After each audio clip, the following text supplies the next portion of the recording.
그러니까 비유를 해보자면은 이제 사춘기 애가 있는데 얘가 숙제를 안 해요. 맨날 핸드폰만 보고 숙제 안 하고 맨날 놀고만 있어요. 이때 이걸 보고 아빠가 화가 나가지고 핸드폰 뺏어가지고 베란다 밖으로 던져버리는 거, 아니면 두들겨 패는 거, 이게 면역 억제제입니다. 반면에 집에 와이파이를 끊어버리거나 아니면 무제한 데이터 요금을 끊어버리는 거, 이게 생물학적 제재예요.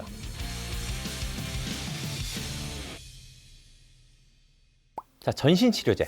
여기서부터는 건선의 강한 치료에 들어갑니다. 대부분 중증 건선부터 먹는 약을 사용하기 시작하고요. 중간 정도의 건선도 연고나 광선 치료에 강한 저항이나 내성을 보이면 먹는 약을 사용한 치료로 넘어가게 됩니다. 그리고 요새 대학병원에서 받는 건선 치료는 보통 1, 2단계 건너뛰고 3단계부터 시작하는 경우가 많습니다. 그리고 여기서부터는 빠지지 않고 부작용이 등장합니다. 건선이 면역 질환이기 때문에 건선에 먹는 약 치료는 전부 다 면역을 직접 건드리는 약들입니다. 이거 하나하나 설명드리는 유튜브는 별로 없을 텐데 아무튼 제가 간단히 설명을 해드릴게요. 메소트렉세이트, 요새는 예전에 비해서 사용이 많이 줄었는데 예전에는 건선에 정말 많이 쓰던 약입니다. 이건 원래 항암제입니다. 원래는 간암, 위암, 유방암 등 치료에 쓰이던 약이고요. 건선이 암만큼 피부세포가 굉장히 빨리 자라나는 점을 이용해서 피부세포의 이 면역 반응을 억제하는 방식으로 약을 씁니다. 보통 일주일에 한 번 주사 맞거나 아니면 일주일에 한 번 먹는 약으로 쓰고, 부작용으로는 간독성이 있기 때문에 오래 쓸수록 간경화가 생길 수 있다는 게 대표적인 부작용입니다. 자, 사이클로스프린,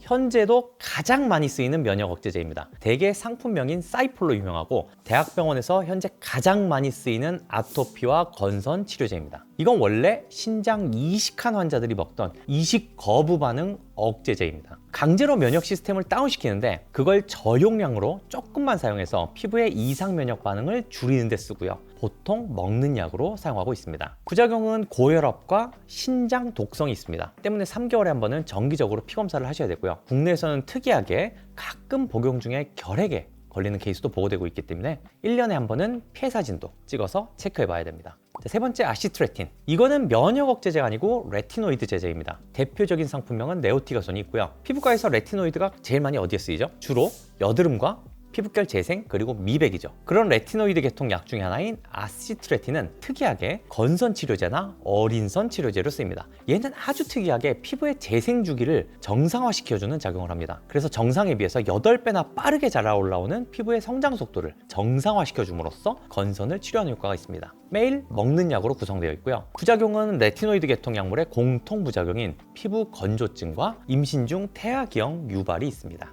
자, 다음 디메틸 푸마르산염입니다. 가장 최근 2023년에 국내에 출시된 건선 먹는 약입니다. 국내 상용화된 약은 딱 하나입니다. 상품명은 스킬라렌스이고요. 푸마르산염은 유럽 쪽 건선 치료에서는 한 15년 전부터 굉장히 많이 쓰였었는데 이제 국내에는 좀 늦게 들어오게 됐습니다. 기본적으로 피부에 T세포의 염증 반응을 억제해서 건선의 발생 자체를 억제하는 효과가 있고요. 다른 면역 억제제만큼 전신의 면역을 다 떨어뜨리는 효과가 적기 때문에 최근 각광받고 있는 약제입니다. 매일 먹는 약으로 되어 있고 부작용도 복통이나 안면 홍조 등으로 다른 건선 먹는 약에 비해서 상대적으로 경미하다는 게 장점입니다. 단 T세포 억제가 과도하면 문제가 될 수 있기 때문에 주기적으로 혈액 검사는 체크해 보아야 되고요. 자, 마지막 4단계, 건선의 최종 치료제이자 가장 신약인 바이올로직스, 생물학적 제제입니다. 대부분 대학병원에서만 그 처방이 이루어지는 약제로서 일반 보험은 적용되지 않는 약제입니다. 이 생물학적 제제라는 개념이 좀 복잡한데 주로 피부과와 내과에서 주로 쓰이는 약이고요. 피부과에서는 건선과 아토피, 이 두 질환에 주로 쓰입니다. 간단한 개념은 이렇습니다. 과학이 계속 발전하고 이제 연구를 거듭해 나가면서 우리가 건선의 발생 기전, 그러니까 병이 발생하는 일종의 알고리즘을, 순서대를 완성해 나가고 있어요. 자, 그 순서대가 바로 이거예요. 무슨 전기회로도처럼 이루어졌죠?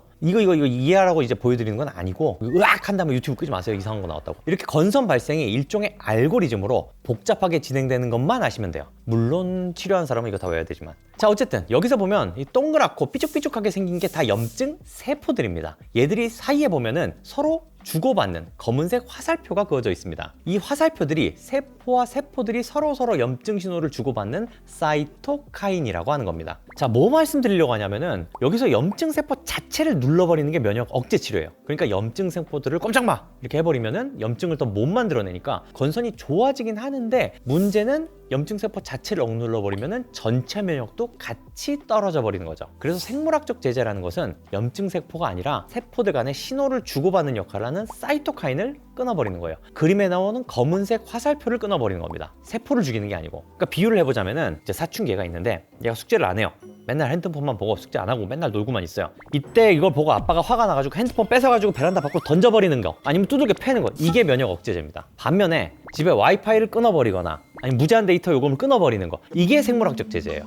대충 이해가. 생물학적 제재는 지금도 제약회사에서 실시간으로 계속 개발 중에 있습니다. 제가 피부과 레지던트였던 12, 13년 전에는 에트나라셉트, 상품명 엠브렐이라는 약이 많이 쓰였었고요. 그 이후 아달리무밥, 휴미라, 유스테키누맙, 스텔라라, 이게 지금 현재에서도 대학병원에서 제일 많이 쓰이고 있는 약들입니다. 그 이후 세큐키누맙, 코센틱스, 익세키주맙, 타르트, 유셀큐맙, 트램피어, 이렇게 신약들이 또 나왔습니다. 대개 생물학적 제재는 한 달이나 두 달 간격으로 주사를 맞는 것으로 치료합니다. 기존에 바르는 약 플러스 광선 치료 플러스 먹는 약으로도 잘 잡히지 않는 중증의 건선을 치료하기 위한 약인 만큼 효과는 굉장히 뛰어난 것으로 지금 평가되고 있습니다. 매일 약을 먹지 않아도, 매주 병원에 들러 치료를 받지 않아도 주사 한 번 맞고 나면 한 달, 두 달간 건선이 사라지고 새로 나오지도 않으니까요. 하지만 이렇게 효과가 뛰어난 신약인 생물학적 제재는 아쉽게도 누구나 받을 수 있는 치료는 아닙니다. 생물학적 제재는 아토피나 건선이나 어느 치료에서도 약제가 굉장히 고가로 책정이 되어 있습니다. 예를 들어 휴미라의 경우 미국 오리지널 제품 가격이 주사 한 번에 6,905달러, 약 900만 원이고요. 복제약으로 만든 삼성바이오의 하드리마란 약도 저렴하다고 해도 135만 원대입니다. 현재 가장 많이 쓰이는 약인 스텔라라가 2020년 기준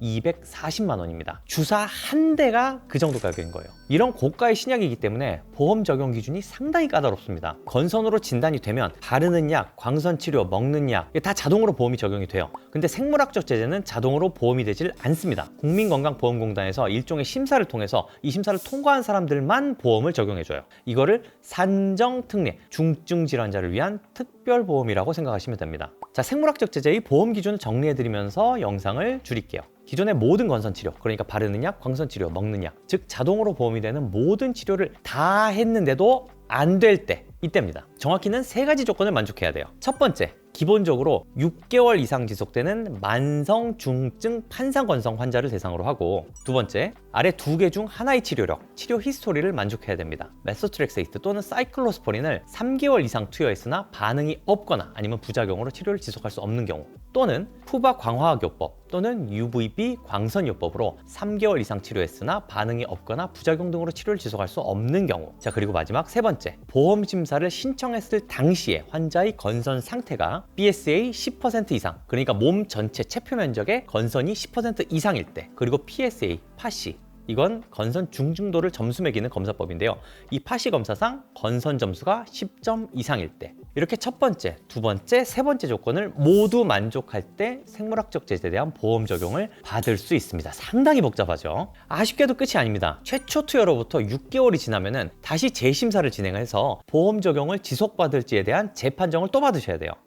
자, 지금까지 건선 치료의 전체적인 그림을 설명드렸습니다. 여기까지 이해하셨다면 이제 현존하는 모든 건선 치료의 이렇게 큰 그림은 다 알고 계신 거예요. 특히 실제 건선으로 치료를 받는데 제가 처음 뵙고 이거저거 상담을 하다 보면은 뭐 내가 무슨 치료를 지금까지 받아온 건지, 치료가 어디까지 어느 정도 수준까지 진행을 한 건지 잘 모르고 받으시는 분들이 꽤 많아요. 이런 걸 본인도 잘 이해를 하셔야 되는데 한정된 진료 시간 내에 이 모든 내용을 다 설명드리기에는 제한이 되는 부분이 많아서 이런 분들께 꼭 좀 도움이 되었으면 좋겠다는 소망으로 좀 복잡한 내용이지만 유튜브 영상을 만들어 왔습니다. 특히 치료 중이신 분들은 더 잘 나으려면 무슨 치료 옵션들이 더 있는지 본인도 파악을 하고 또 그 지식을 가지고 담당 피부과 선생님하고 좀 더 원활한 소통을 하셔서 이런 적극적인 치료를 통해서 완치에 한 발짝 더 나아가셨으면 좋겠습니다.